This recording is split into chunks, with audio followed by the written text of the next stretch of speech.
Hello, AP Psychology students, and welcome to Chapter 8.5 on how we remember, how we get things to stick in our mind and we can recall them like that or recognize them and all that good stuff.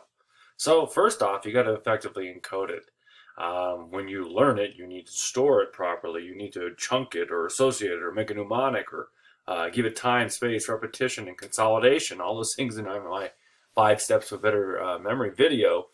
But it's got to be encoded. It's got to be stored properly. Sensory information is summarized and then encoded. Effortful encoding works best when you study. When you try to associate, when you try to make a rhyme, when you repeat things, when you try to go deeper and look at the root part of the word and try to chunk it to what you know.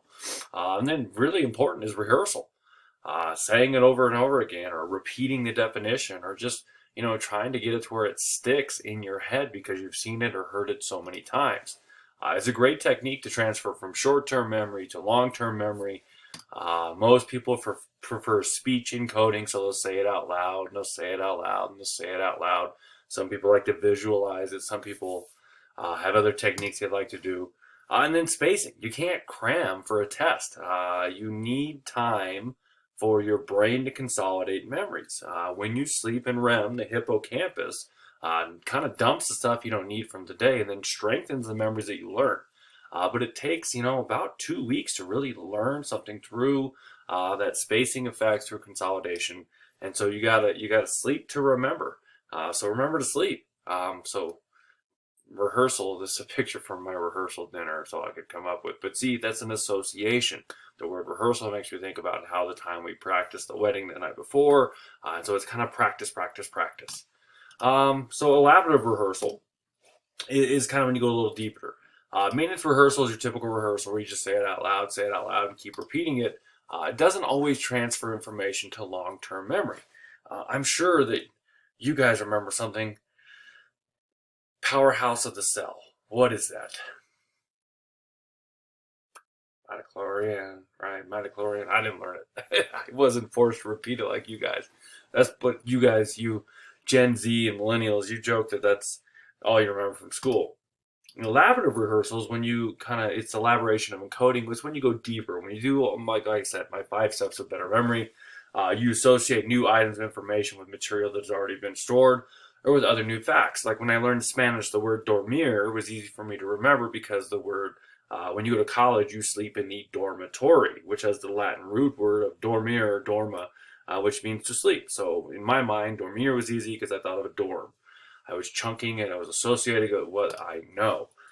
Knowing more details makes it more memorable. And we have all these little tricks, and elaborate rehearsal makes something personal. You guys learned the colors of the rainbow with Roy G. Biv, which, come on, nobody knew the indigo color. You don't have that crayon in your pack of 8 jumbo crayons. Come on. Deep processing is when you fully analyze information for what you're trying to remember. Really kind of looking at the associations, the definitions, the root words, all those things. Shallow processing is just memorizing the word and how it's spelled. So the word mnemonic, for instance, is very strange. It's M-N, not a lot of words that start with M-N.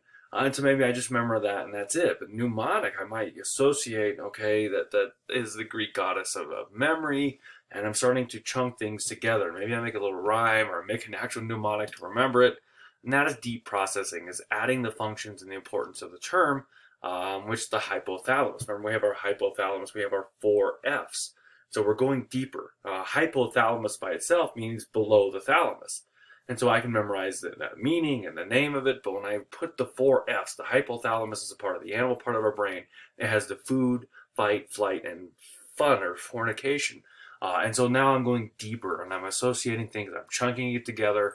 I have a little mnemonic with because remember the body anchors and all that going on. And so mnemonics, like I said, is named after the Greek goddess of memory, mnemosyne. And then they're strategies and tricks for improving one's memories. So whether it's, visualizing something or rhyming it or making a song or dancing or doing, our little like psychodynamic and talk to your pinky for humanistic, all those things. Then you have hierarchies, and words and groups and categories are easier to remember when they're than those that are randomly given. So if you can group things, if you can chunk them together and associate them and have them together, it's easier than just random words. That's all I have for today. Let's pick it up next time for Why We Forget. Let me know if you have any questions.